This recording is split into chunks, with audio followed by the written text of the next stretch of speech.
Hello, listeners. It's Adrian here from Market Attack, and today I've got another super guest on the show. He was involved in one of my favourite games of all time, probably my second favourite point-and-click adventure. So, sorry, Noah, not quite number one for me, but it's up there. I'm talking about Fate of Atlantis, and we've got Noah Falstein here. What a legend. So thank you, Noah, for your time today. You're very welcome. Glad to be here. Brilliant. I'd love to start at the beginning, though, because I assume, well, not assume, but the bulk of interview is going to be pretty based around your time at LucasArts, a legendary company. But I'd love to know how you kind of got into the video game industry and kind of what you were doing before then, and if you can sort of recall maybe the first ever game you ever worked on. Sure. Well, I guess it was a gradual thing. I was always a game player from, as long as I can remember. I have an older brother and sister and would play games, often more sophisticated games with them, even when I was 4 or 5 years old, and kind of got hooked on it that way. But this was way before, even video games were out there. But I loved games, and then I learned how to program also fairly early on for somebody in those days. It was in the 70s, and I was very lucky to have a school that had a Fortran programming class. But it was punch cards, and it was really tedious and awful compared to anything that came after that, and it kind of turned me off to computers. And I thought, well, this is not at all like the science fiction I'm reading. It's just not going to work. But what turned it around for me is that I went to a college called Hampshire College in Western Massachusetts that lets you design your own curriculum, and it's very innovative. And my first semester there, I was taking a calculus class, and our calculus teacher said, math is great, but these days, if you really want to do math or use it in your career, you should learn computers. And he recommended a computer programming course in a language called APL that was popular at the time.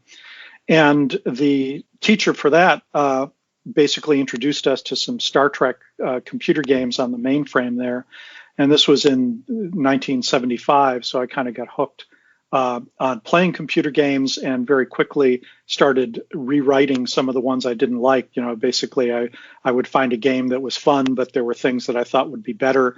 And I learned how to actually change the code, or in some cases just rewrite the whole game from scratch, because they were pretty simple at the time.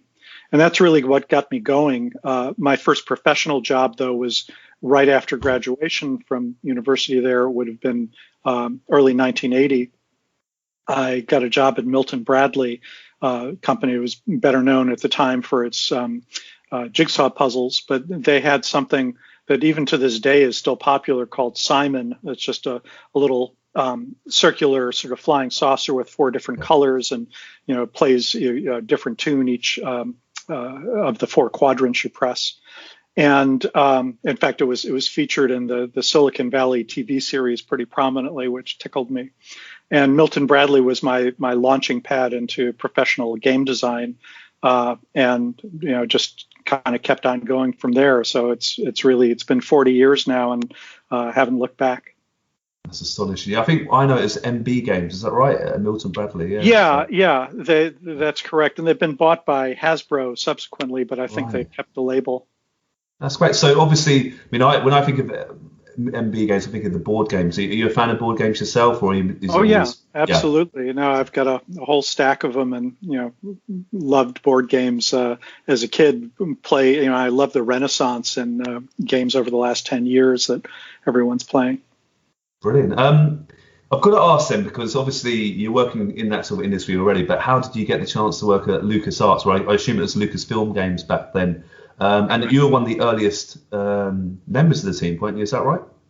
Yeah, I was among the first 10, and it was in fact, I guess what we'd call a stealth startup these days, in that Lucasfilm was just huge at the time, because the impact of Star Wars was amazing, and the Indiana Jones movies had started to come out, and it's a little hard to compare it today, because there are so many, big budget special effects movies. But back then it was really head and shoulders, the kind of coolest place at least for a nerd to be. And I had no idea that they were making games. In fact, they hadn't launched their first games when they contacted me. And it was really, excuse me, just coincidental that I had a friend who was also a game designer who had a recruiter approach her for a job at Lucasfilm Games, and she used me as a reference. And they interviewed me about her, decided at the time that they, probably weren't ready to take her on. But I had the name and phone number of David Fox, who had been the person who had interviewed me about it. And about 5 or 6 months after that, because of the crash in the video game market, I was working on coin-operated games for Williams Electronics. I had just done something called Sinistar, and the numbers were just diving. They lost about 90% of their revenue from one year to another, from 84, and laid off a bunch of us. The whole industry did. It was a big crash of the arcade industry. And I called up David to see if they had any other openings, and it turned out that they actually were just doing some hiring, and it went on from there. Came out for some interviews, and that was it. That's amazing. We've had David Fox. He was our first actual interviewee actually on our podcast. And he's marvelous. What a gentleman he is, actually. As I'm sure he's a great guy. Yeah, we've stayed close friends. Actually, we live about a 10-minute drive apart and see each other frequently. Oh, brilliant. I assume your role at LucasArts sort of changed quite a bit over the years out there, but how would you describe your exact role? What was your responsibilities? Well, the title that evolved was project leader, which was meant a special thing there. It was really a pretty high responsibility in that you were the lead designer, the manager of the project. I guess you'd be the producer today, but also the lead programmer. And this came out of the fact that in the early 80s, often games were a one-person thing. And even though LucasArts, Lucasfilm Games was already doing games as teams, they were very small teams of just often 2 or 3 people. So you would have, major responsibility on the project leader. And it was, exhilarating to have that much control, but it was also, it pushed you, quite a bit. We had to kind of teach ourselves a lot of what was going on as we went through there. Not only, certainly a lot of game design issues we worked out collaboratively. It was a very collaborative group of people, and we would all sit or stand in the courtyard of the building we were at and just chat for hours about design concepts and meta concepts of what it meant to be a good game designer. So we kind of taught ourselves as we went along because it was so early on in the industry. Oh, brilliant! And as I mentioned, we've spoken to David Fox in the past, Brett Mogilevsky, James Purplehampton. We had a lot of fellow LucasArts people and text interviews as yourself earlier as well. You actually said in the text interview one of the biggest or the proudest moments of your time there was the people you hired or helped hire for LucasArts. Do you mind going into a bit more detail about that and what that sort of led to? Sure. Well, there's sort of two almost ancestral family trees, I think, that I helped start there, and that I hired Ron Gilbert as the Commodore 64 programmer on my Coronis Rift game. And Ron, we had, I think, 4 candidates, and he was clearly the best of the 4, but very modest, very self-effacing, and I think he was shocked that we actually hired him, and it was really flattering. He was that excited about it. And Ron went on to hire Tim Schafer and Dave Grossman to work on the Monkey Island games, and a whole bunch of people to work on our adventure game line. So even though it was totally Ron's initiative that made a lot of that so special, I like the fact that the fact that of course David Fox hired me, so he's kind of the grandfather that way. But I also on a subsequent game. Actually, which one was it? It was PHM Pegasus hydrofoil game. I hired Larry Holland as a contract worker, and Larry went on. We worked together on a World War II flight simulator line. We had Battlehawks 1942. We had Their Finest Hour, the Battle of Britain, and Secret Weapons of the Luftwaffe. But Larry's best known for then, after those games, taking a lot of what we did for World War II fighter planes and adapting it to do X-Wing and TIE Fighter and that whole line. And in fact, I was pleased to see TIE Fighter that came out in, I think, what would it have been, 1992 or 1994, something like that, just was listed as one of the top 3 or 4 Star Wars space combat games. And just, nice to have been able to bring in people who went on to kind of eclipse me. And of course, Tim Schafer is such a big name these days. It's great to remember, when his CV came around and we were all passing it around because it was incredibly creative. And he was relatively inexperienced at the time, but he was clearly so good at humor that we had to have him in for an interview, and he won us over when we did. What was his CV like then? Did he add jokes and things to it, or how did it stand out? He's actually published it on the Double Fine website. I think if you dig around, you could find it with a little bit of Googling.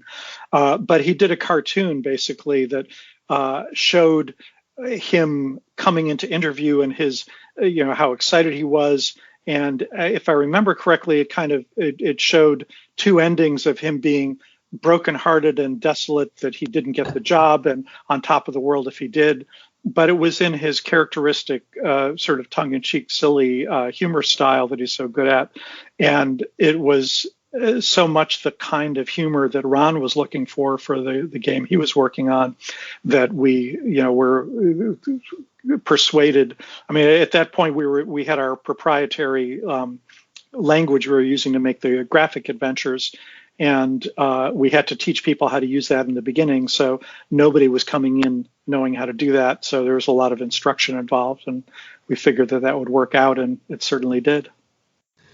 That's amazing. I mean, LucasArts, when I was growing up, it's one of those few companies where I thought any game you get with that logo on it is going to be quality. And I don't think I've played any game that didn't meet those really high standards for me personally. I mean, speaking to people in the past, I'd love to get your view.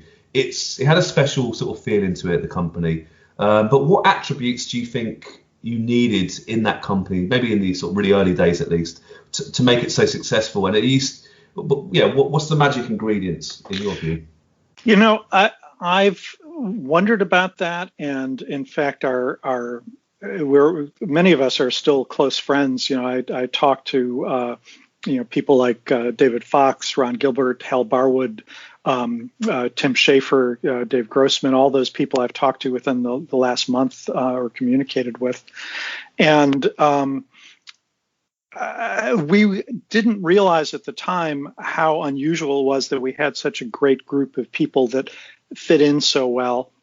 And I have to attribute a lot of that to the early hiring and there was I think, an interest in getting people who were nice people who liked to get along. It wasn't just that, I've been at some companies since then where somebody is a fantastic programmer, but they're kind of a jerk, and, people put up with it because they're so good at coding. And we had a little bit of trouble in the very early days, but fairly quickly kind of sorted out how to hire people that got along well together. But I would say the main thing was just the ascendancy of Lucasfilm as this creative icon of exactly the kind of people that we wanted to hire. And it meant that we really got our pick of, huge number of applications for any kind of opening we had. And I've since had a similar experience with, some other companies when I was one of the first few people at DreamWorks Interactive and at Google, for example. It's the same thing, that if you have the reputation where there are, dozens, or I remember at Google, we actually had, I think they get 140 resumes for each person that they actually hire. So you can imagine you can be incredibly selective. And we didn't have as good a ratio of that, I think, at Lucasfilm, but it certainly attracted the people who were most like the ones we wanted to hire. I mean, it was the movies themselves, the Star Wars movies in particular, almost every person in the company was just a huge fan of Star Wars, as you might expect. But it doesn't necessarily work that way in other companies. That a lot of game companies now have people who actually don't even like to play games, but they're really good at art. They're really good at marketing, and they'll sell anything that they come across. In our case, for the kind of creativity that was embodied in the Star Wars and Indiana Jones movies. We're talking about those two franchises, that arguably the biggest movies, the really massive movies there. George Lucas and Steven Spielberg were involved in both of those. Did you work closely with both of those gentlemen? And obviously huge legends in the industry, but what were they like to work with? Any funny stories about them? Or Sure. Well, I was very lucky in that I was the first project leader on The Dig, and it was first of four, but because I was the first one, it was based on an idea that came from Steven Spielberg, and George was generally incredibly supportive, but not very personally interested in video games. So he would spend maybe literally, I think, 5 or 6 hours every year coming over to our group. There'd be 1 or 2 visits of just a few hours each, spread out over the course of a year. And he would meet with our boss more often, but in terms of actually coming in and talking to the people making the games, just wasn't his thing. He would hang out at ILM quite a bit and work on the films, of course. Stephen, however, was, and as far as I know, still is, a huge video game fan. When he came in with this idea for The Dig, George wanted to get involved in it because they've been good friends for forever, and so I got to be the project leader who led those creative meetings, and we did I think it was only 2 or 3 that had both George and Stephen in them, and then separate ones with Stephen because he was the one who was so excited about it. But it was a huge thrill for me to actually not only be in the meeting with them, but be charged with running a creative meeting with these 2 guys that the first time I was so nervous about it that I just didn't know what to expect. But they were, particularly Stephen, I think, is so much like other game designers I know. He's got exactly the kind of creative personality, and both of these guys were just like us in the sense that they would throw out lots of ideas, and some were good and some were bad, but their hit ratio was fantastic. And of course, anything involving story and character development, they were blowing us away. So it was pretty amazing. And as far as anecdotes, there were a lot of really interesting things that came out of those meetings. I guess my favorite story is Stephen. As I said, George would often not be all that interested in what we were doing, and ILM, took up all of his attention. We had a group meeting on The Dig that they were both involved with one morning, and I remember specifically it was supposed to start at 9 in the morning. And Stephen was flying up from Los Angeles, but as often happens, there was a lot of fog in the San Francisco airport, so they delayed the flight. And he didn't actually get to Skywalker Ranch, where we were, until 9:50. So it was 10 minutes before our hour-long meeting was supposed to end. And I thought, great, because we had been told at 10 o'clock he had a meeting with ILM. And I thought, great, we'll get 10 minutes. He'll blow us off, talk to ILM. But in fact, we went on for the full hour and even a bit more. And a lot of it, I think, because he was so excited. Meanwhile, in the next room over, ILM was setting up, and they were going to be showing off clips of some of the dinosaurs for Jurassic Park. So, it was certainly something I would expect Stephen to be really excited to dive in and see. So we finish our meeting. They're to get us out of there and have him over. So we start to pack up the computer and chatting a little bit about things. And he asked us about those flight simulators that I mentioned before.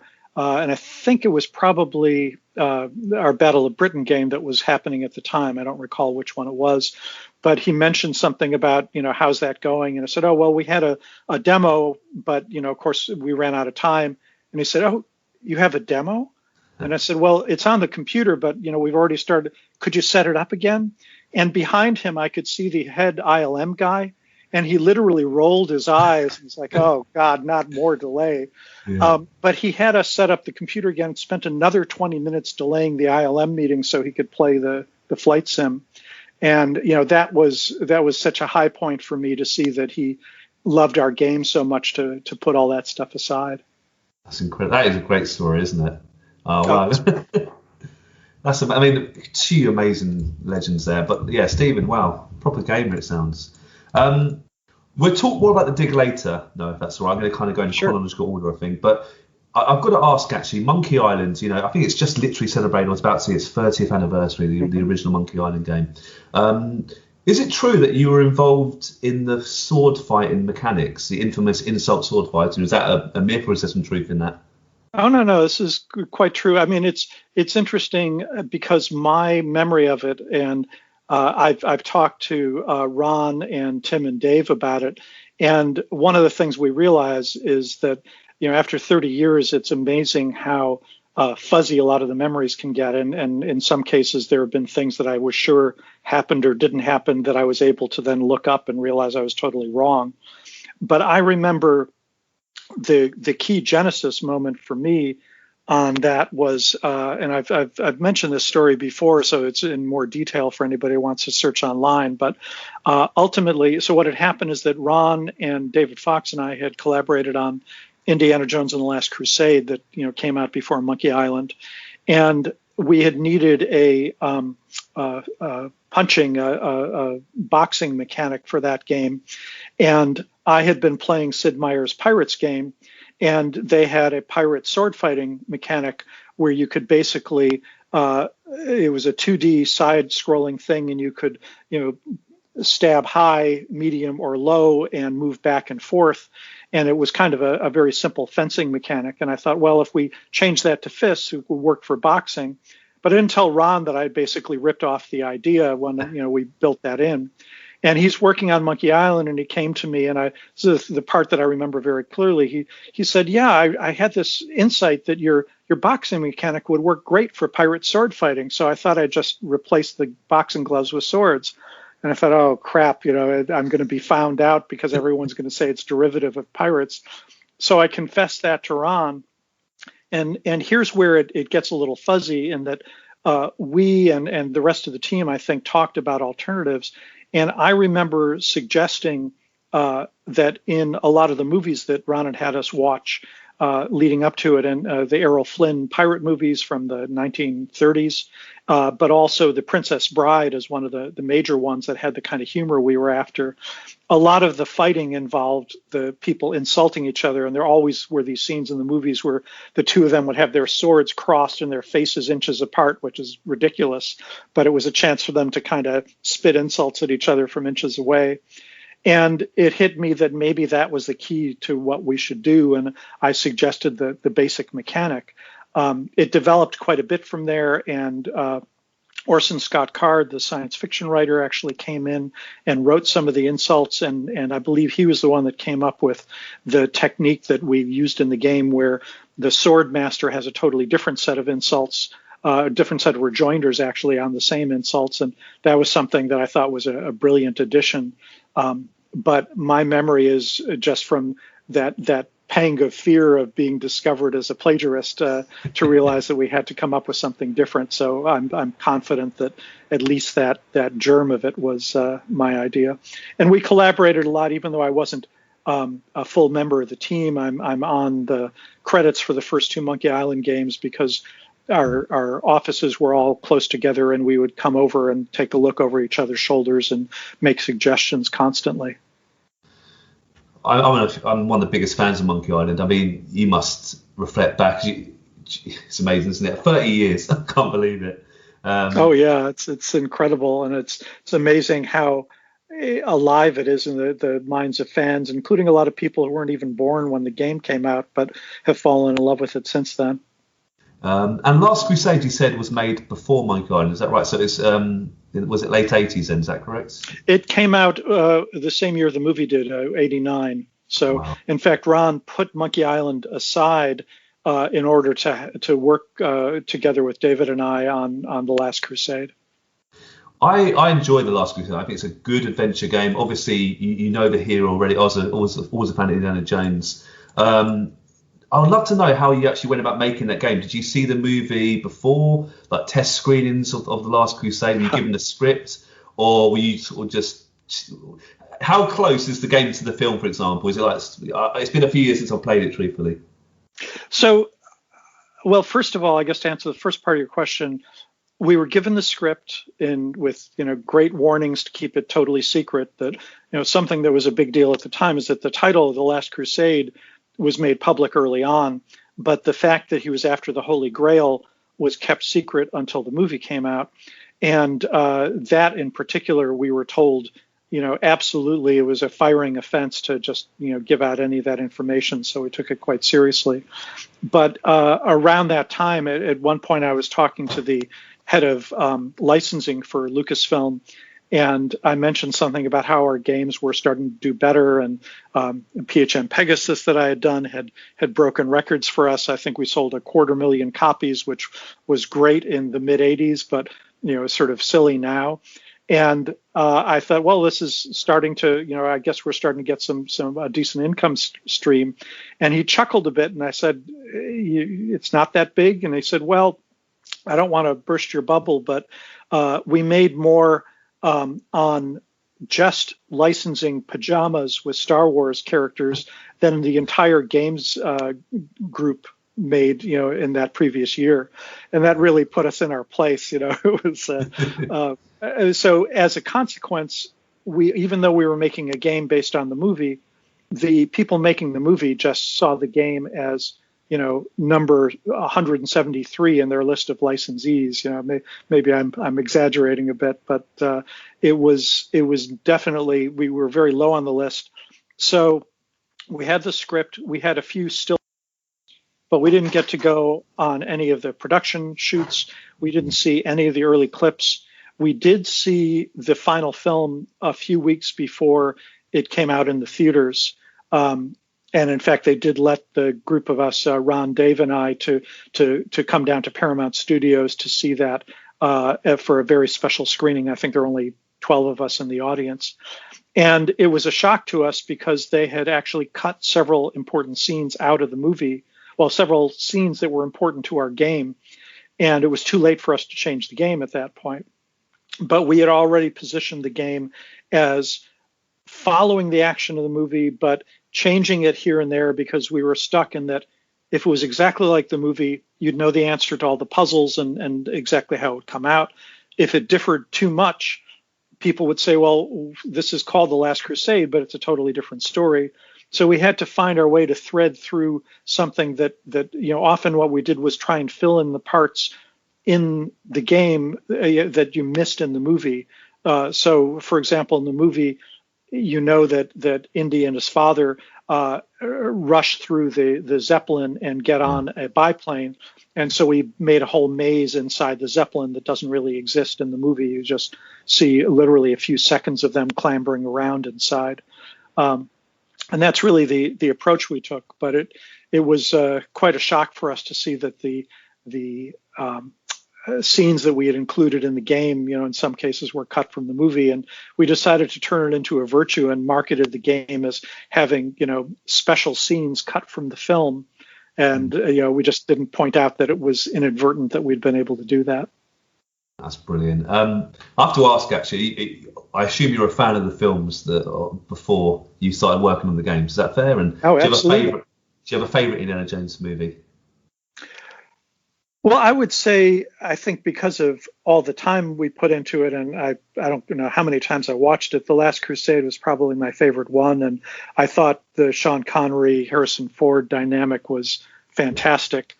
I wasn't very fond. I think the first one, though, Raiders of the Lost Ark, there were a lot of elements of that particularly Marion's character, all the other movies, the other two movies that had different female romance interests, I thought never lived up to, the quality of what they did in that first one with, her as Marion. And when we did, I'm sure you'll get to this, but when Hal and I worked on Fate of Atlantis, we wanted a similar strong-willed, competent woman, and not somebody who was just either an adversary or following, him meekly along. And so I would say, certainly, I guess if I ranked it, I would say it would be a toss-up between Last Crusade and Raiders of the Lost Ark for my favorite. Fair enough. And there might even be a fifth movie. You never know. I don't know if that's been cancelled yet. It's been delayed many times, yeah. And I've talked to people at Disney about that a bit. I'm not allowed to say any more than that, but I'm keeping my fingers crossed. Frankly, given how old Harrison Ford is, and given the way Disney works, my totally unofficial theory at this point is that it's more likely that at some point they're going to say, all right, we're just starting over, and we're going to reboot the Indiana Jones franchise in some way, because Disney is very good at remaking stuff and revitalizing, and at this point it's been so difficult getting everybody to agree on something. I don't know if it'll ever happen. Fair enough. Our listeners can't see it, Noah, but you've got your camera up. I can see in the background in your office a really good movie poster. Well, it looks like a movie poster. It's unbelievably professional, but it's actually the game cover, isn't it, of Indiana Jones and the Fate of Atlantis. We were talking slightly off air earlier. I mean, it's an amazing piece of art, isn't it? It's the game cover, but it's also got credits, like movie credits, and there are a lot of little humorous touches in there, in the fine print. This was a promotional poster that we gave out. I've also got a Revenge of the Jedi poster up here. Amazing. That was one of the rare, before they changed the name to Return of the Jedi, they made a few posters that called it Revenge of the Jedi. So I was able to pick up one of those. But yeah, that was because Hal Barwood had worked on a bunch of movies. Most notably, he was ghostwriter on Stevens' Close Encounters of the Third Kind. In fact, Hal's even a bit player at the very end of the movie. They have some torpedo bombing squadron pilots come off of the mothership of the aliens, and Hal is one of the first two people that comes off the aliens ship there. So he had a big movie history background and helped us create a movie poster, essentially, of our Fate of Atlantis game. Amazing. Now, Hal Barwood is, you work very closely with him. I think it was you and Hal basically, I'm sure there's other people in the team, but you're the real sort of heartbeat of Fate of Atlantis, one of my favourite games ever made. I have to ask, actually, you created a story, you can fill in the gaps a bit here, but the whole brand new story, it wasn't based on a movie. It was based on a kind of a myth, like the urban myth of Atlantis. Mm-hmm. How about did that come about? Was it a brainstorming session? Did it have something? I'd love to have an idea how the sort of ideas came about.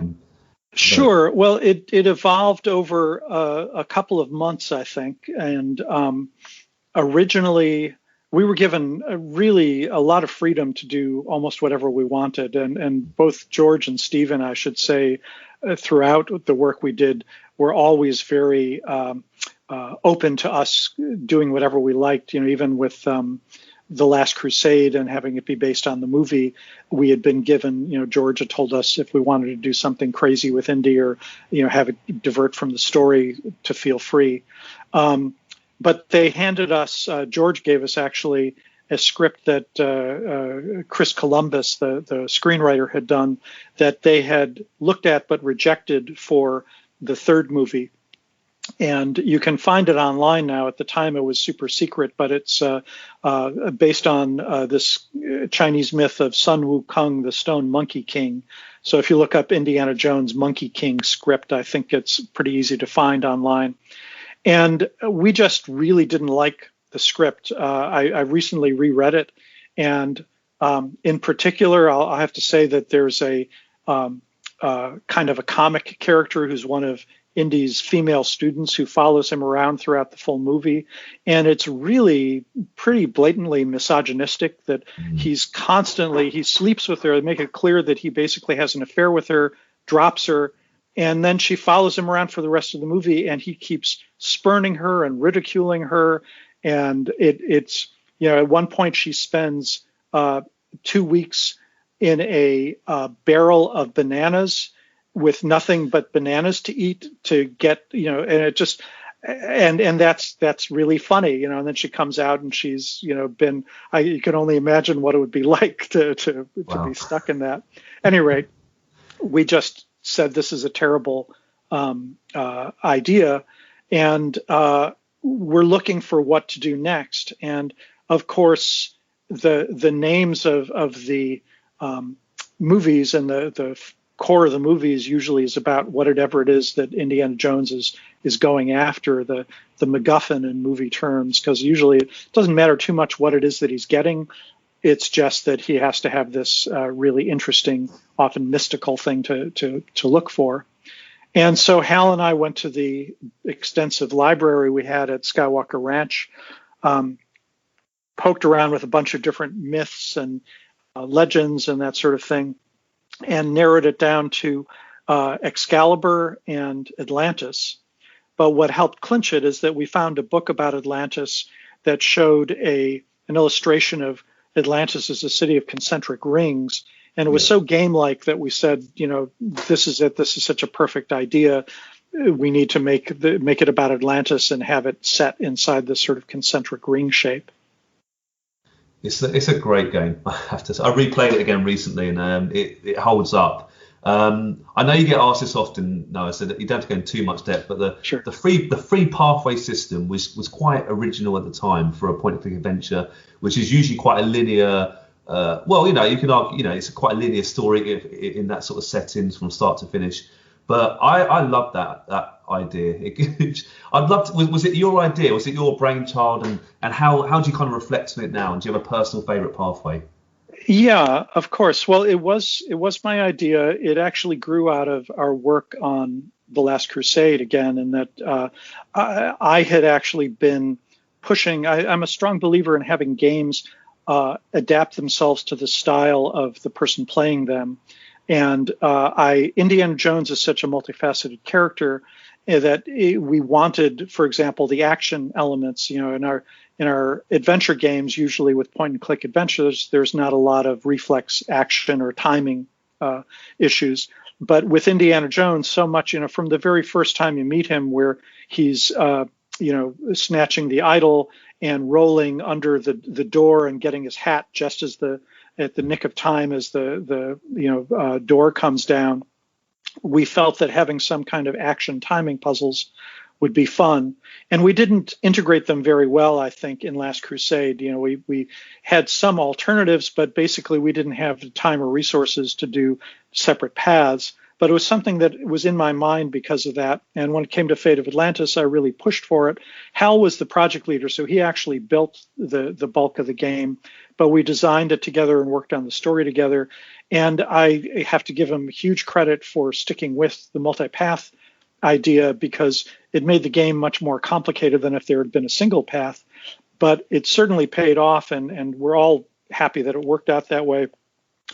Literally every review that came out mentioned the multiple paths as one of the things that was unique and positive about it. So it worked quite well that way. And certainly I would say the team's path, where you get to play the part of Sophia for part of the game, is my favorite. I thought that was the most interesting, in that it kind of gave you a different perspective, and it was about cooperation and dialogue as much as it was about puzzle solving and certainly action.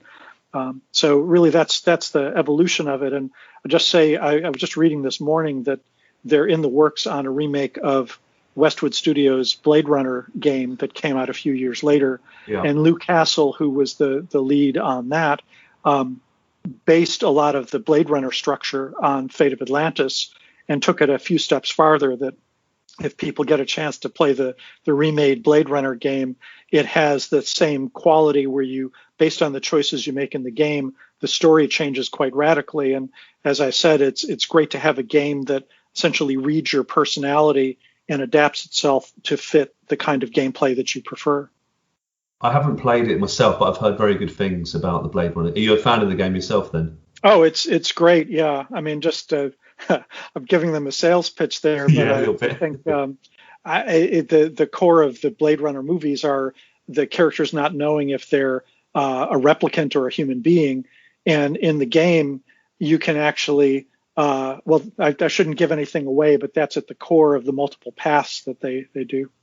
It's a big honor, isn't it, to say that your idea was used elsewhere in other titles. Well, I mean, as I said with the Pirates thing, one of the things that I loved was that everyone was very collaborative, and I've never had a fellow game designer working for another company be upset about having some of their ideas be borrowed. And in fact, sometimes people would come to me and ask me how I did things specifically so they could integrate them into their games. And I've always been flattered rather than offended about it. Because there's so much room for creativity that just to be able to take some elements of someone else's game, I think it's really a high compliment that you like it enough to do that.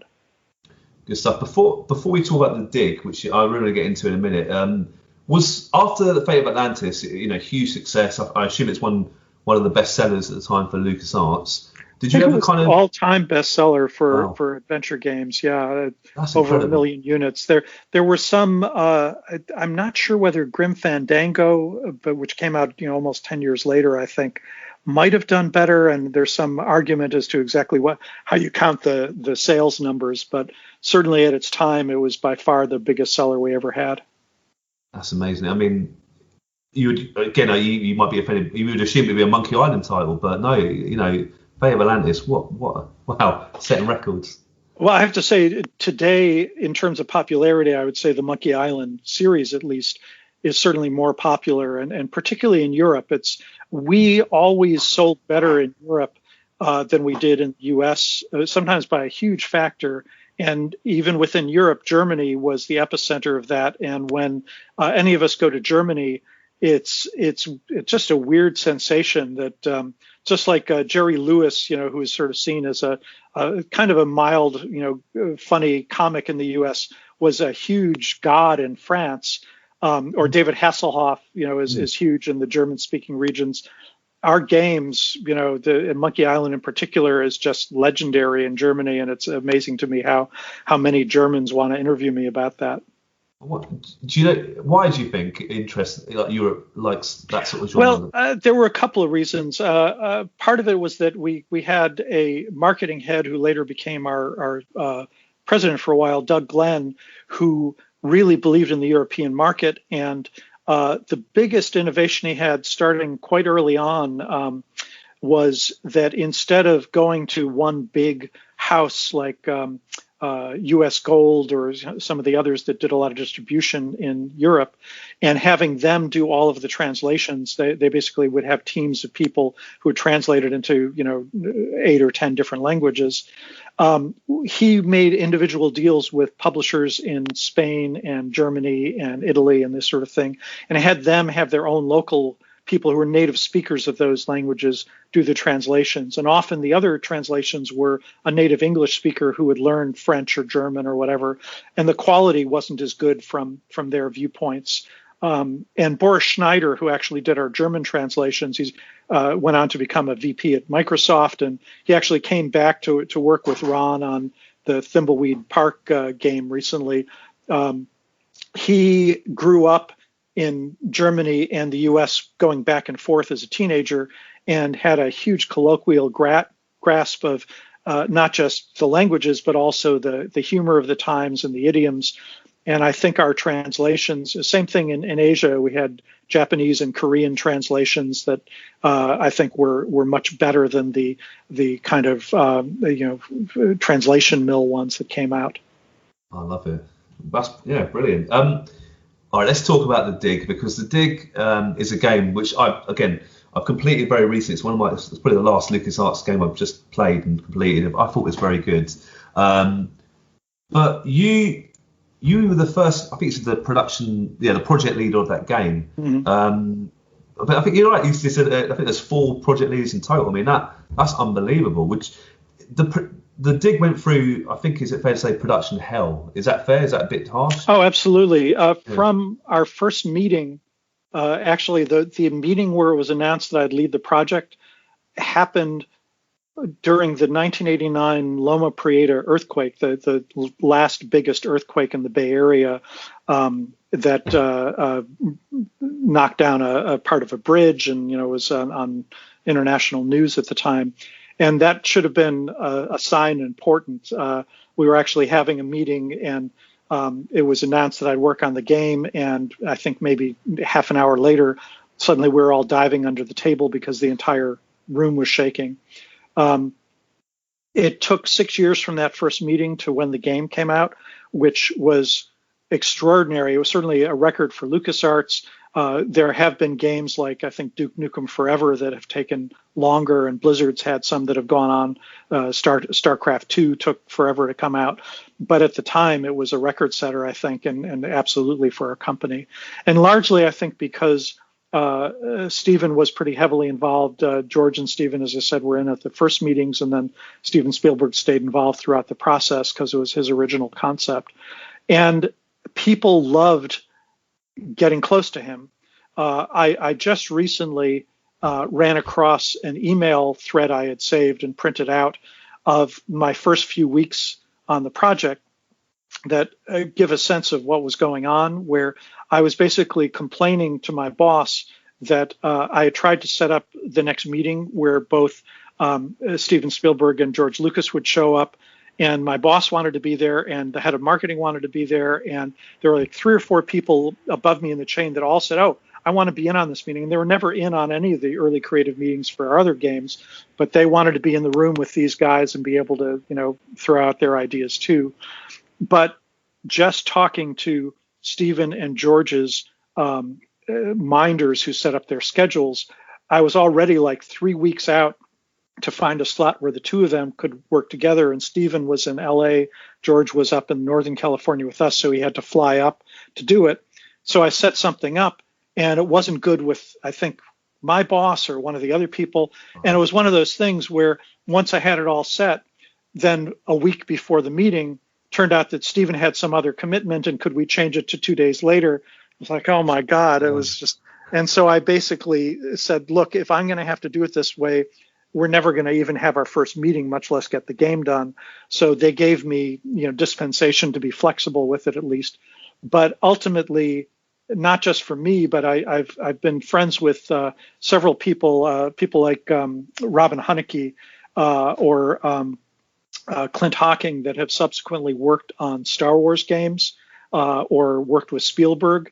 And I warned them about this, and they've had identical experiences, that when you get people that high up in the movie industry, everyone in the company wants to be in on the meetings, and it just becomes really hard to kind of keep control and keep something moving along. So that was unfortunately a lot of what happened to us.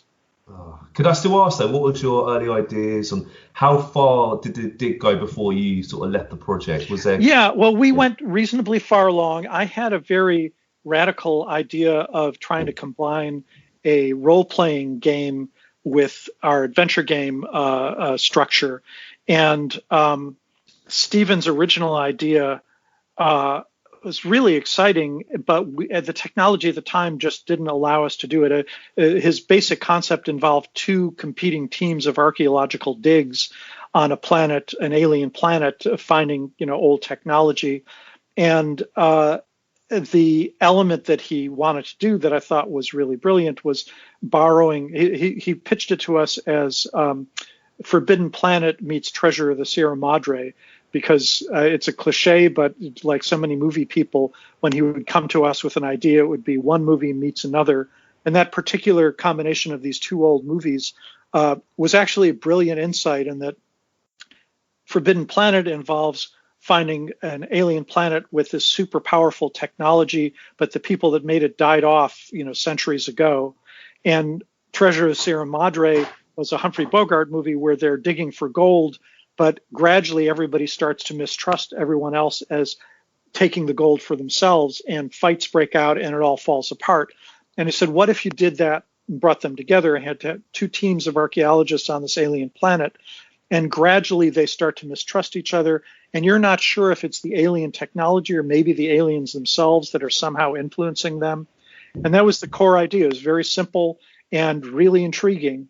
But we couldn't do entire teams of characters, and we did the best we could. I had 2 individuals competing with each other.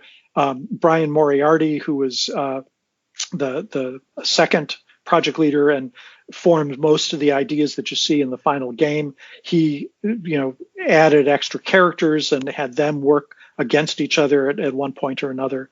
But it was a very different game that I proposed.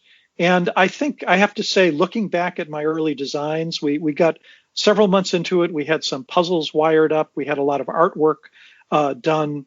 And I like a lot of the elements that I had, but I think it was the correct decision not to go ahead with the game because in some ways it was a little bit too strange, too ambitious.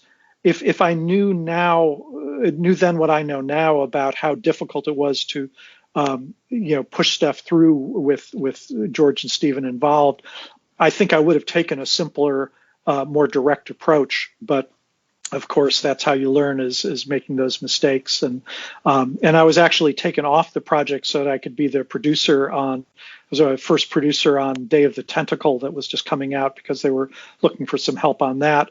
And that was a wonderful game. Yeah. So I was content enough about that. But I do wish that some elements of my Dig game, there were some puzzles that I loved. The alien creatures were designed by this fantastic artist. And I wish we had had the chance to make that, see the light of day. Oh, good on. I mean, you hinted then you are a fan of the finished game itself. Then you've played the Dig since, I take it, the finished game. Yeah, I have mixed feelings about it. I think that I'm a stickler for puzzle design, and I think that the puzzles could have been better at times. But I think that the story was great. I mentioned Orson Scott Card before, and he was brought in to do a lot of the writing. And having a professional writer of his caliber, I think, really made a big difference. I've mentioned that Brian Moriarty. I think Brian is really heavily undercredited on that game because the characters, the storyline, a lot of the basics were his idea. But then after him, Dave Grossman came in for a while. I think he was only project leader for 2 or 3 months. And Sean Clark finished it up, but because Sean was the last person in, he was basically given most of the credit for, and he certainly deserves it for bringing it over the finish line. But a lot of the concepts in there, I think, were Brian's, and I think he's got a very minor credit in the thing. So did I, but I didn't deserve much because a lot of my influence was not seen in the final game. Fair enough. I like that's good. Thank you. I appreciate that. I know it's not my set of questions, but really quickly, Day of the Tentacle, another amazing game. Yeah, it was a fun one. And I think there's been a remake or a sort of unofficial sequel. Have you heard about that by a team? Oh, there have been unofficial sequels to many of our games. There's a Fate of Atlantis one that's been in the works for, I think, 10 years or so. But yeah, there have been at least I think 2 with Day of the Tentacle that people have tried to do, and one was Zach McCracken. I mean, the fans are all trying to make their own versions of sequels. But yeah, Day of the Tentacle was great. I have to say the brainstorming sessions for that were probably among the most entertaining creative sessions I've ever been at. That Ron, Dave, and Tim brainstorming about comedy games. Being in the room with them, I'm sure it's like being in the writer's room at 30 Rock or some of the other big TV comedies, Saturday Night Live, because it had that sense. And so many ideas were thrown out just that got us all laughing, some of which were sometimes a little obscene or just too radical, but it just, made us, joke all the more about how it could work out. And even though I was only working on that project for a short while, it was very memorable and a lot of fun. Oh, fair enough. Which game did you have the most fun working on? Was it Day of the Tentacle then, or was it? Or no, I mean, Day of the Tentacle, as I said, it was very short, and I actually ended up leaving the company and the project fairly early on. But I would say out of all the games that I worked on there, Secret Weapons of the Luftwaffe was probably most enjoyable for me, partly because I had a relatively small role, but worked so closely creatively with Larry Holland, who was the main person behind that we really were in total sync on how the game worked. And I love the combination of strategy and air combat. It was quite a successful game, but it gets very little interest these days. Flight simulators kind of fell out of favor, and Microsoft has brought it back a bit. But they're one of those genres that was really hot in the 80s and early 90s, and then gradually fell out of favor. Fate of Atlantis is probably what I'm proudest of having worked on, just because I think, as you've said and a lot of other people have said, it's been one of their favorites. And in particular, I think the thing about it that I'm happiest to hear is the number of people that have said that they felt it should have been made into a movie, yes, which was never really in the works, but we tried to make it feel like worthy of a movie script. And certainly among the game fans, we managed to hit that mark pretty well. And I'm very pleased to hear that. 100%, yeah, I'd agree with that. In sort of off air and sort of email communications now, you mentioned that you've had a chance to go through some old files and dig up some old sort of records of yours. And I'd love to ask you, is there any games you started work on but you never managed to finish or release at LucasArts or 3DO or any other companies that you thought really could have been quite successful, most interesting? Well, sure. I think any game designer has a lot of that. And I went through my LucasArts files recently, is what I was told you, and I had I counted was it 1,500 pages of documents, and this was all of us, not just me, of course, but all the team over the 8 years that I was there, and an additional 230 pages of illustrations, and some of those were games we made. Some of them were multiple versions of games. I remember I've got Loom, for example. I've got 3 or 4 different revisions that of the script for that one, the game design too. And but as to what you say, there are many games that a lot of us came up with that were proposed and never went beyond the proposal stage, or in some cases we had some early prototypes. And there are a few that I would still like to do. There's one I had, a concept I developed, and again, Orson Scott Card was working with us, and I talked to him about it, called the Star Cage. And the idea of that is it also was similar to a game Hal had done, but that we'd come up with this independently, where a lot of science fiction stories have talked about aliens collecting humans for essentially a zoo, that you're one of several alien races that they think will be cool for their new zoo. And in this case, the concept was this huge ship that had a bunch of different domes, each one of which had a different alien race that had been collected by the guys who own the ship.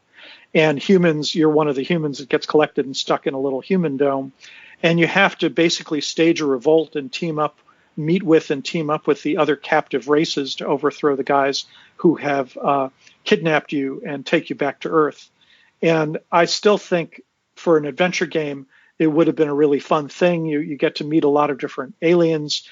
There's room for both humor and drama. The ship setting was great for those days because it gave you a constricted area so that you didn't have to have. One of the problems we had with our games is that we could only afford to do a very limited number of settings, essentially. And so for Indiana Jones, we had to pick and choose very carefully. If we were in Iceland, for example, we had 1 or 2 background images, and that was the entire country.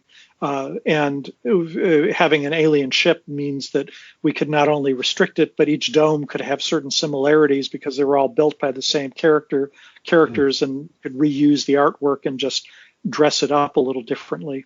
So at any rate, that was probably one of my favorites, but I've got half a dozen other proposals out there, mostly science fictional, that I think would have been fun to make as games.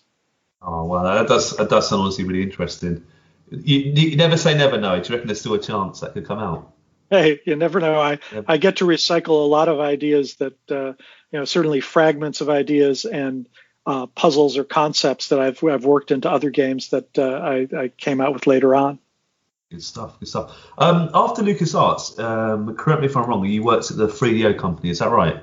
That's right. With Trip Hawkins, who I've spoken to in the past. We've had him on the podcast. I don't mean to promote ourselves too much, but what an amazing man. What an interesting entrepreneur.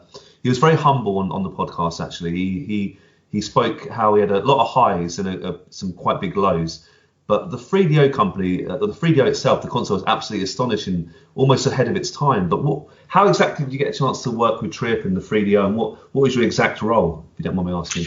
So I knew Trip because some of the early games that I'd done at LucasArts were actually published by EA, specifically the PHM Pegasus and Strike Fleet. And so I worked with the EA producer community. In fact, one of my first producers, on the project, there was a guy named Rich Hilleman who had started fixing disk drives and went up to the point of being a vice president at EA and moved on to Amazon and is now retired at this point. But he was one of their earliest employees. And I, it was a small company. I got to meet Trip and all the other, luminaries they had at EA. But a close friend of mine, RJ Michael, I had hired him into the games industry when I worked at Williams, and he worked on Sinistar with me. And we stayed friends. We moved out to California at almost the same time. He came out to work on Amiga and the Amiga computer. At the same time, I came out to LucasArts. And so we stayed in the Bay Area. He introduced me to the woman I'm married to now, and I met her at a party at his house. So we had strong connections there. The technology behind the 3DO machine came from RJ and his collaborator, Dave Needle. And so through RJ, when he heard that I had been laid off at LucasArts, they had a big round of layoffs there. He said, well, I can't tell you what this is, but there's this new thing, and I want you to interview for it.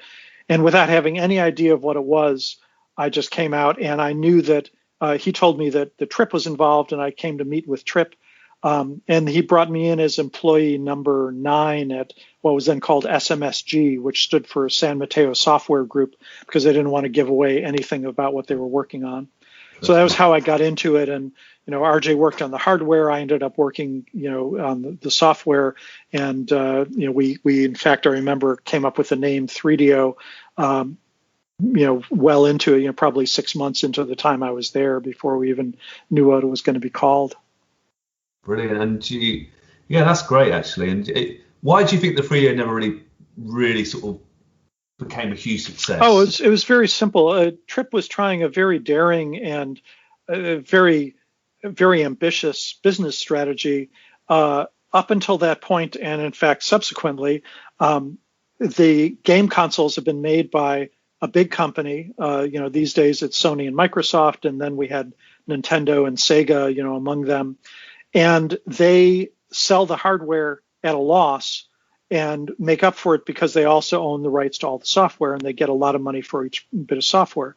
But Trip was looking at the VHS tape industry and how a VHS tape recorder, they invented the VHS format, and it was fighting with Betamax for a while.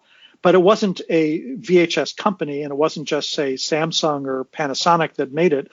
They licensed out the technology to make the hardware, and they made money from that. And each of the hardware companies could basically make their own variant of a machine and all their bells and whistles, as long as it was compatible so that you could play the same games on all the systems. And he thought that would free up the games industry from the tyranny of having one company in charge of everything and taking their cut of every piece of software, which as head of EA, he thought was an undue burden. And it's great. In fact, we're seeing that fight take out right now between Epic and Apple. It's interesting that everybody wants to break free of having a platform be in the hands of one company that gets to get their cut of every bit of software that comes out. But as it turns out, if you can't sell the hardware at a loss and make up for it with software, then the cost of the hardware is really high. So the 3DO, when it came out, was $700 US. Which, corrected for inflation, out of all of the, 80 or so game consoles that ever been released, it was the second most expensive. The Neo Geo, I think, was number 1. But even today, $100, that sounds like quite a bit. That was in 1994 dollars, so it would be like the equivalent of selling a game console probably for a couple $1,000s now. Crazy. And it was a great system, but the other thing that happened is that Sony was thinking, hey, this is not a bad idea, but we're going to use the old model.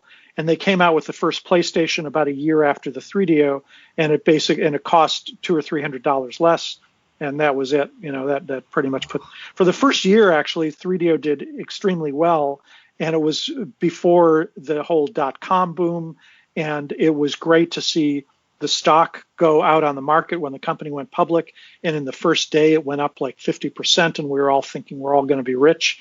And sadly, when the PlayStation came out, the whole thing crashed. The 3DO we could talk about for hours. It's such an interesting story, but I don't want to take all your time today. No, I really appreciate it. Really quickly, before we go on to some quick fire questions from social media, you've worked again recently with Hal Barwood, haven't you? Is it the 400 project? Do you mind quickly explaining that? Sure. Well, I should say most recently we worked on a German game called Matahari, and even that was 7 or 8 years ago. The 400 project was Hal's idea. He gave a talk at the Game Developers Conference in probably about 1998 called 4 of the 400. And his point was that having gone to film school, they taught all these rules of thumb, these little basic things that this is how you do this in a movie. One example he gave me is that if you have 2 characters talking and the camera is following them along, where you position the camera depends on the emotional tone that you want to present. So if you want the audience to feel really involved and intimate with the conversation, you put the camera in front of them and have them walking towards the camera, talking to each other, facing you. If you want to feel like an eavesdropper, you have them moving across in a side shot with the camera. I mean, it's little things that, when he mentioned some of these, it's like, oh, of course, I never noticed that, but all movies do it that way. In fact, if you're really interested in this, look up something called what's it called? The something line, damn, I'm forgetting. All right. There's some wonderful versions of this sort of thing.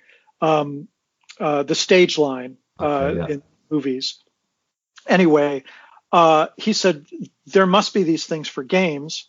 Games have been around long enough that we should start, publishing them.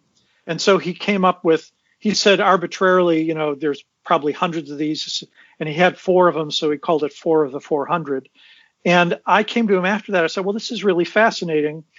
Would you mind if I, started to go out and try and collect more of these rules? And we basically formed what was called the 400 Project to go out and ask a bunch of other game designers for their favorite rules. And we collected over 100 of them. And then it kind of fizzled out because it was a major project and neither of us had time for it. But recently I've been reviving some of that and collecting some new rules, gleaning some of my own from books and kind of writing them in a format. And I'm very excited about where it's going. I'm hoping to have a book that will come out, but I've been planning to do this literally for decades now, so I don't want to have anybody hold their breath. Hal has basically turned it over to me at this point. I asked him if he wanted to be involved. He's happy with his current career, which is he's on his 3rd career now as a novelist after having done movies and games. And at the very least, I can promise that there will be a number of essays and articles about what I found about these rules.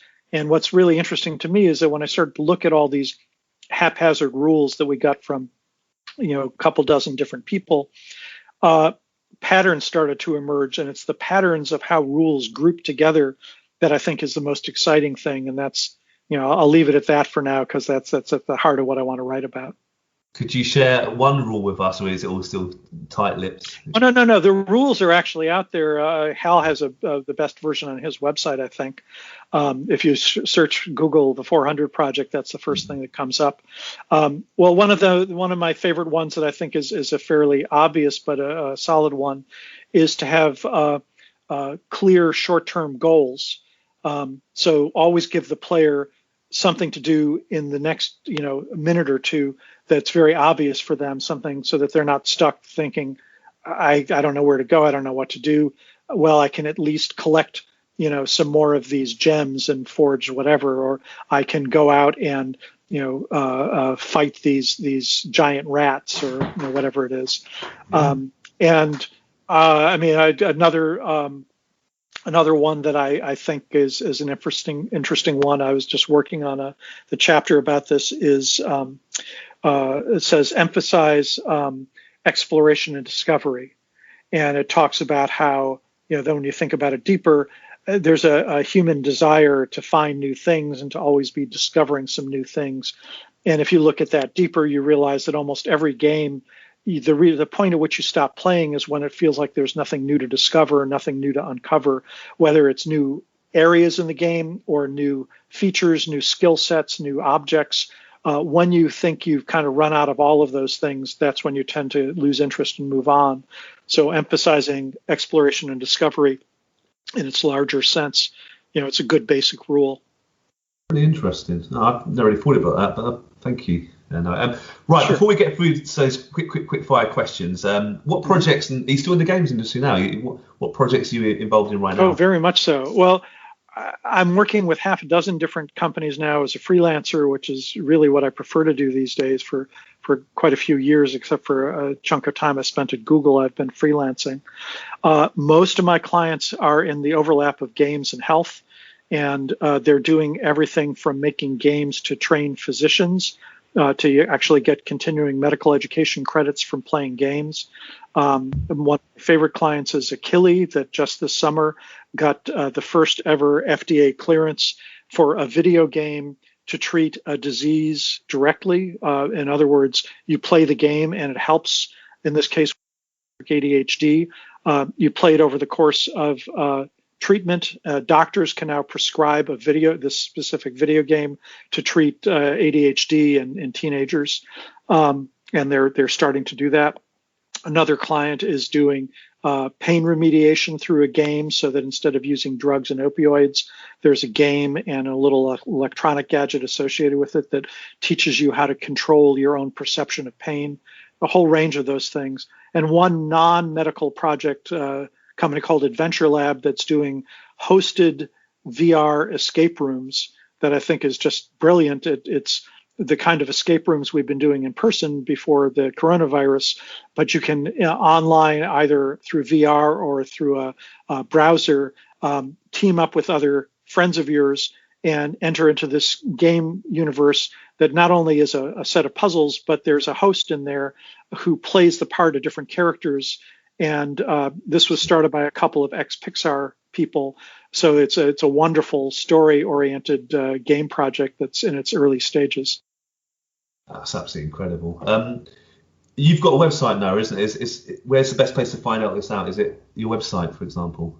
Well, I would say actually LinkedIn these days is where I kind of keep things up to date as terms of who I'm working with, and easy enough to follow the links there. And I'm the only Noah Falstein in the world. I've got one of those names that at least nobody else has the same one, so it's very easy to find. Brilliant. Brilliant. That's such an interesting story. Love hearing about your career. Right, I did send out a few tweets and Facebook, group questions about you and your career, and we've got some real quick fire questions. Is that right? No, you don't spend too long on these. Let's do it. Yeah. So first question is, where did the IQ points come from? That links to the first Indiana Jones game, I believe. Yeah, actually, I saw that question on Twitter, I guess, and they mentioned that there was a previous Indiana Jones game that had a similar system. And I actually had seen that game because I just say quickfire. I won't get into the full details, but as part of our licensing group, they would send the games that were being made by other companies to us to review. And that one has Indiana Jones using a cane instead of a whip because they wanted to make an Indiana Jones game. They didn't think they could get the license. They knew if they used a whip, then they would get infringement problems. And then they actually got the license after done, and it was too late to go back and change the cane to be a whip. And I just thought, that's actually kind of prophetic, given Harrison Ford's age now. Maybe he'll use a cane for the new movie.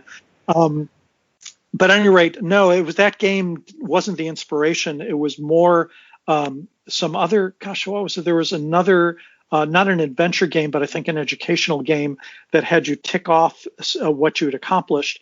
And what we did that was different, I think, than any other game was, as I mentioned, the Last Crusade didn't have different paths, but it had alternate solutions to puzzles. And we wanted people who were the real completists that like to do everything to know whether they had done every single puzzle in the game, even if they had to restart the game and do totally different things.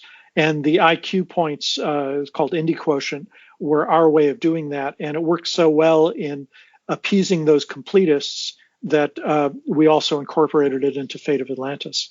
Brilliant.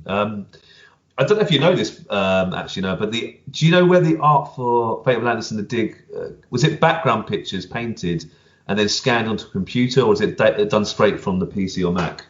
Was the question we had. That was, and it's again, the failing memory things. I think primarily that was done using electronic paint programs. I think it wasn't until a little bit later with perhaps Day of the Tentacle. It was being produced about the same time. Boy, I don't even remember. No, it might have even been one of the later ones. But it took us a while to be able to get to the point of scanning stuff in, and also computers having enough color resolution that it looked good enough.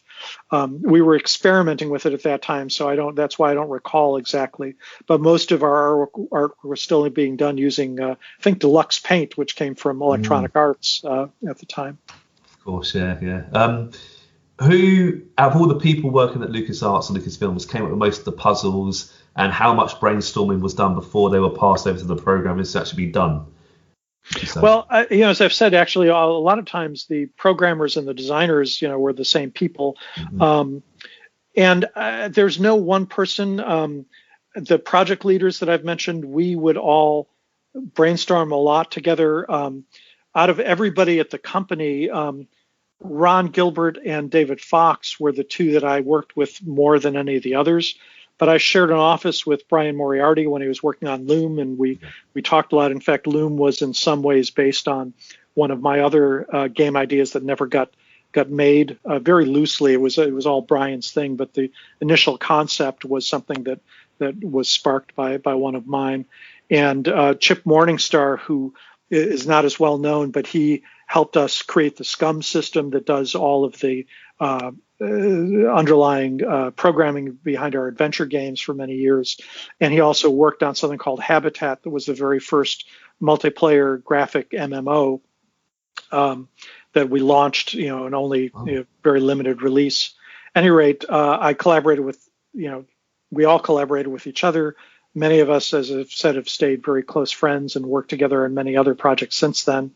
And the ideas for the puzzles, we would literally look over each other's shoulders and say, well, this is a little bit counterintuitive, and couldn't we move this over here? And wouldn't it be great if we did a special animation? And can we afford to do a special animation?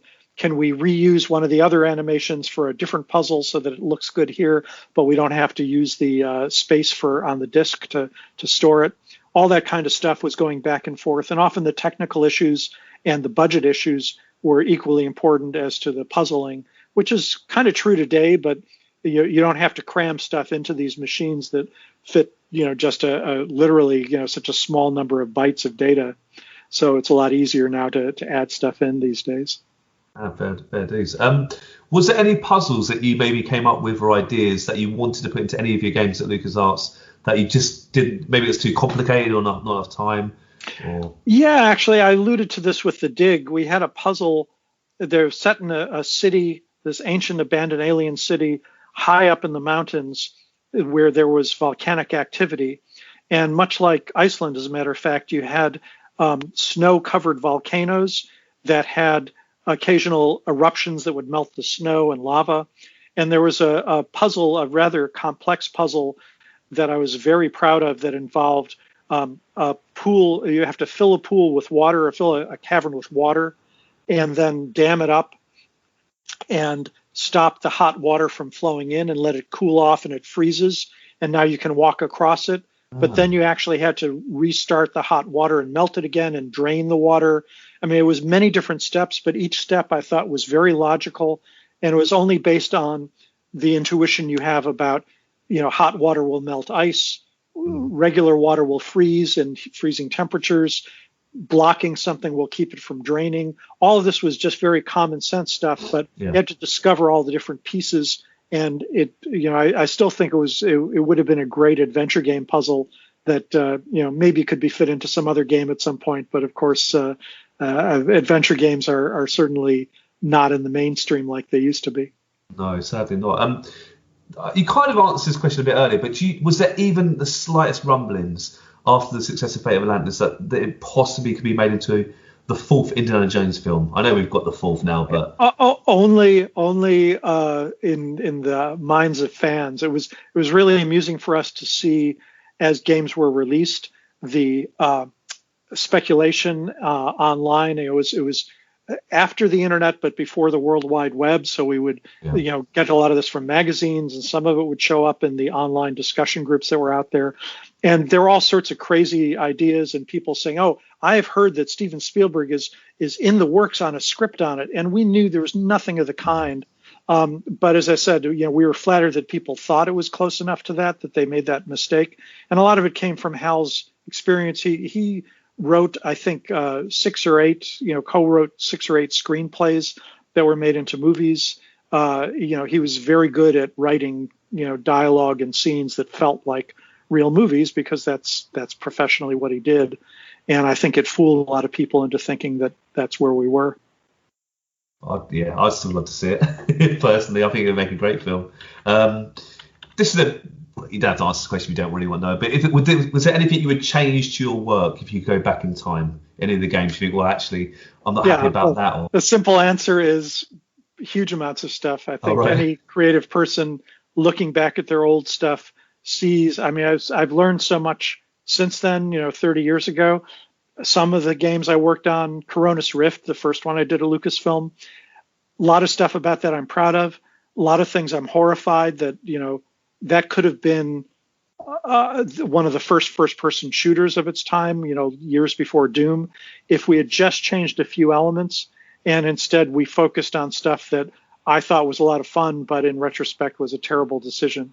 So a lot of those things, But I think most writers, most creative people, as soon as they put something out in the world, they're thinking of ways they wish they could have changed it. So, fair enough. How would you see another Indiana Jones film? Would you, in 2021, would you cast Harrison Ford? I know maybe not allowed to say this, but what would you see? Or do you think that franchise is well, gone? One thing I learned from Spielberg, he was so gracious about, people would ask him about what to do in the game and say, "Hey, I'm a movie guy, let the game experts do that." And I would say to that, let the movie experts figure that part out. Yeah. Making movies, particularly when I was at DreamWorks in LA, I learned how hard it is, and a lot of stuff that looks effortless and is almost always blood, sweat, and tears to make it come out that way. So I'm going to leave it to the professionals in the movie side to answer that one. Fair enough. Okay, well, another question kind of basing this in. Sorry, no, have you ever seen Indiana Jones and the Crystal Skull, and do you like the film? We spoke about the original Indiana Jones, to be fair. Sure, I guess it won't hurt anybody's feelings who worked on it to say that I'm one of the many who, certainly if I was ranking those movies, that would be the last on the list. That there were a couple of things about it that I was kind of shocked were just didn't feel like Indiana Jones to me. There's some great elements. I bring Marion Ravenwood back. I thought was wonderful, but a lot of stuff that just didn't quite make it. Yeah, good answer.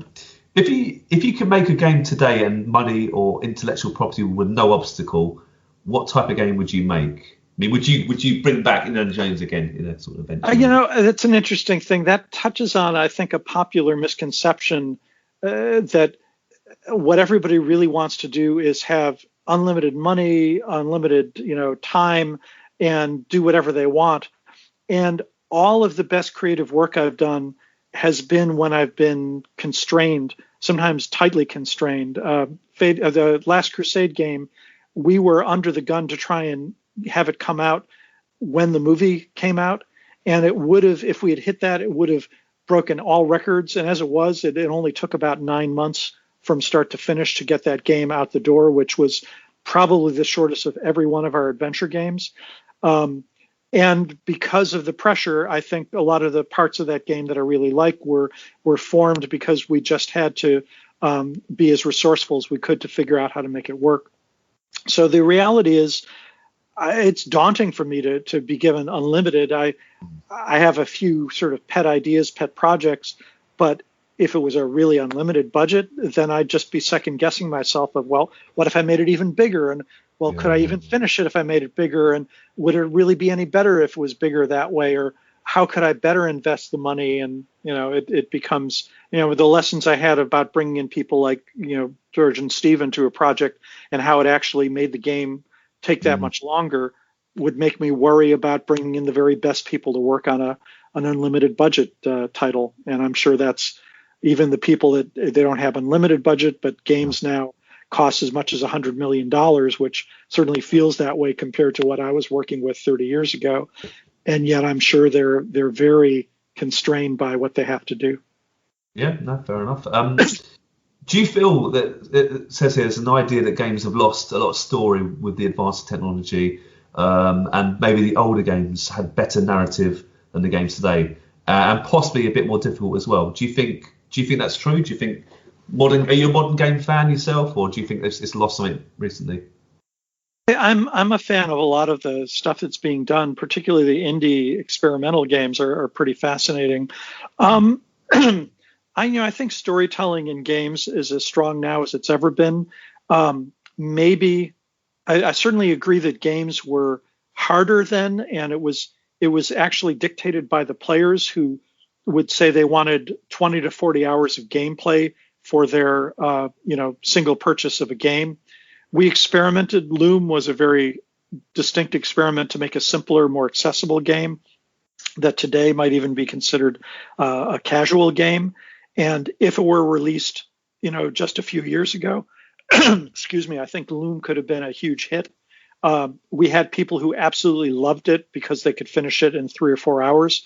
Yeah. But many, many more people who hated it for exactly the same reason and said, we actually got literal hate mail saying, you were the worst people in the world. They're actually more fervent than that.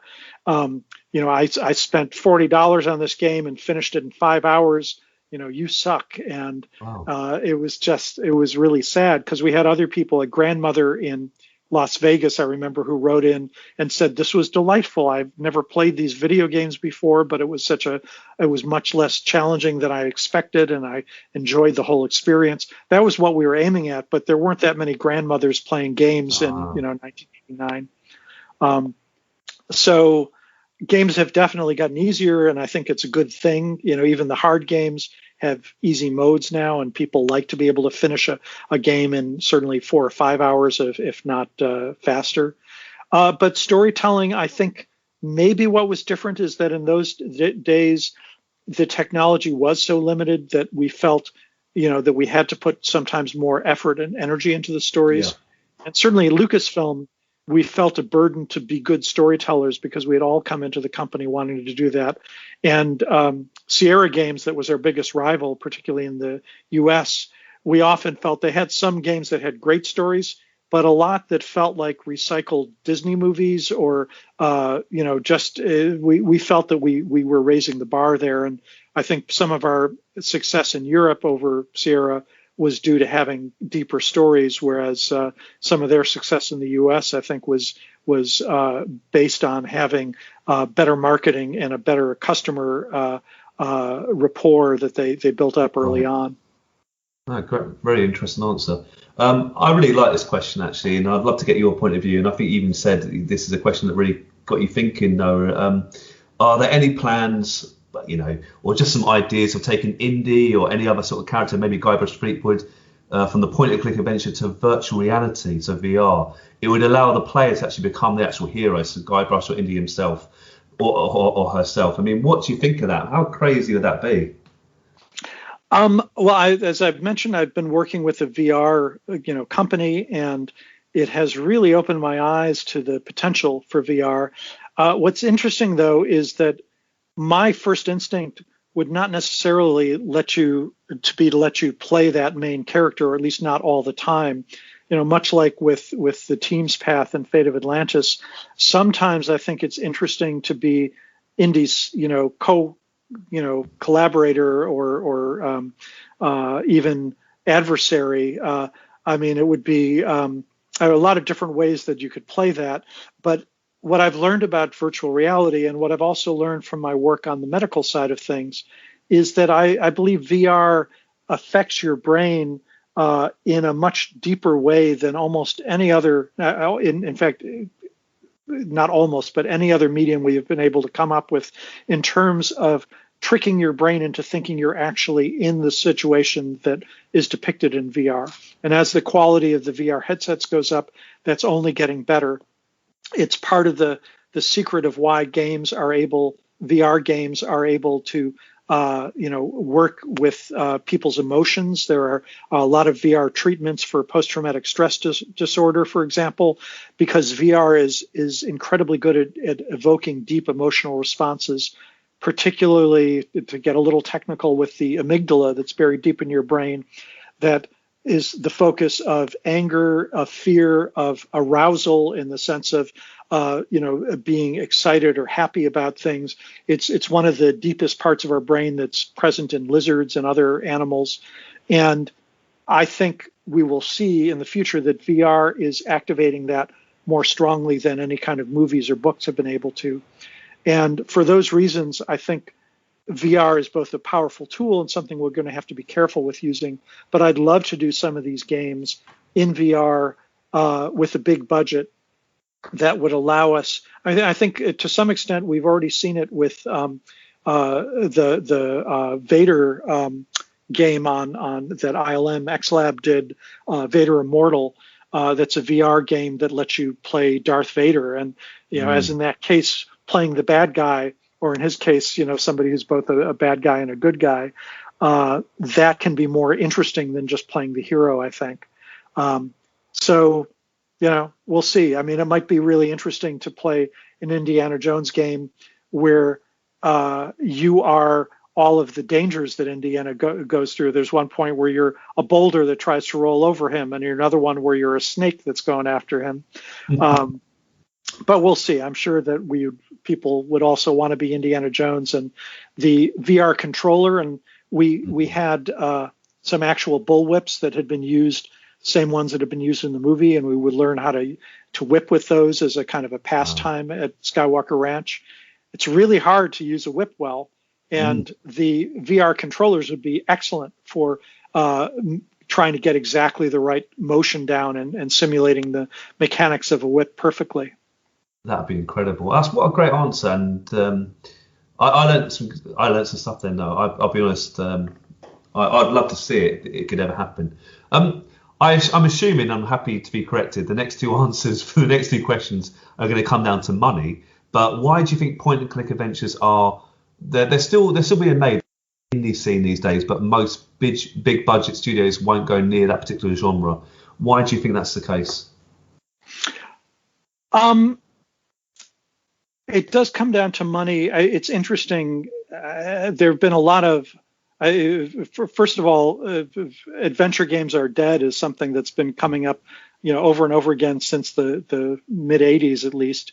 And it's certainly true that by the late 80s they had a huge decline, and by the late 90s they had a huge decline, and for quite a while they were pretty much moribund, but they've made a good comeback, and they never quite died out. There have always been a number of very fervent players, and I find it very gratifying to see how so many indie developers are experimenting, not just with the sort of point and click, but pushing the genre in new directions, having interactive storytelling, experiment in different areas, which is really what we at LucasArts always thought of. The point and click was just a mechanism for interactive storytelling, not the end in itself. But what happened, of course, what literally doomed it was Doom and the rise of first-person shooters. They cost probably a quarter or even less to make because they didn't have the huge amount of artwork. They basically would come up with some very simple 3D background and repeat it over and over again for the most part. And the action, they get lots of intense, gratifying action that you could do over and over again, which we had to make fresh puzzles each time. And it was just very hard to compete with that. These days, a first-person shooter has become quite expensive. And so creating a really good first-person shooter game and a really good story-based, adventure game, and of course those two have grown together to a great degree in things like Uncharted and some of the Last of Us and those types of games. So I think that there's room for those types of games now, but it was basically the old style in the 90s. It was really just an economic thing where much cheaper games were actually selling better, and nobody's going to spend more money to earn less money if they have the choice, and they're running a business. No, good. And the final sort of questions to social media was simply why didn't Harrison Ford voice Indy in Fate of Atlantis? Was there ever a chance? Was there ever negotiations, or was it just too expensive? So that happened after I had left, right? But I would say it was certainly just a cost thing that LucasArts, Lucasfilm, I should say, owned the rights to Indiana Jones as a character, but Harrison Ford owns the rights to his own depiction. So we never made an Indiana Jones in the game that looked exactly like Harrison Ford. I think on the cover of the game for Fate of Atlantis, we were able to, and we had to get a special dispensation for that. I forget exactly how it worked. I think maybe it was from a picture that he had shot for one of the other movies that we had the rights to. But my sense is that it just wasn't necessary, and it was way cheaper to get I forget the name of the guy they used, but it worked out quite better that way for us.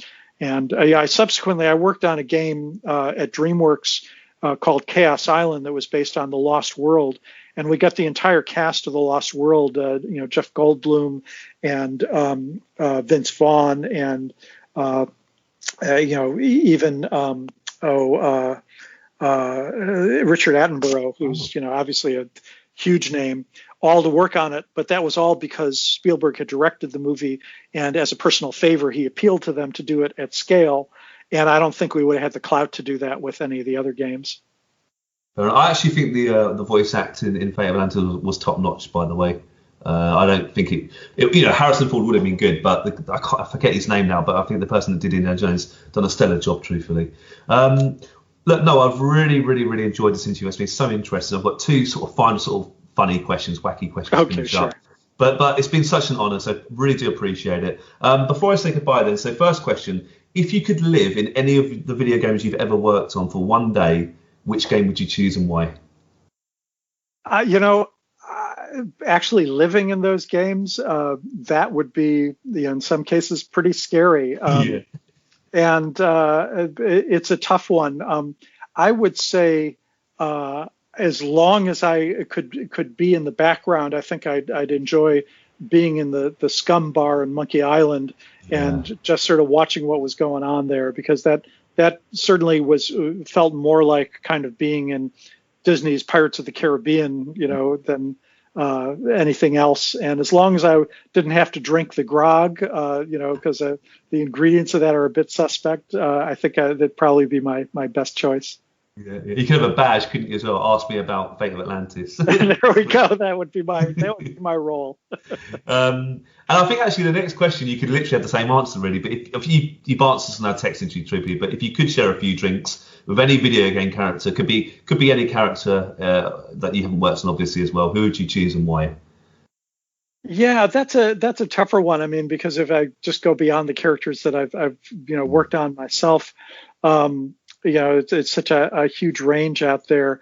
I don't know. It's interesting. I'm of the school, despite having worked on these story games, I tend to focus more on the gameplay than the storytelling. That I love games like Civilization, for example, that really aren't character based.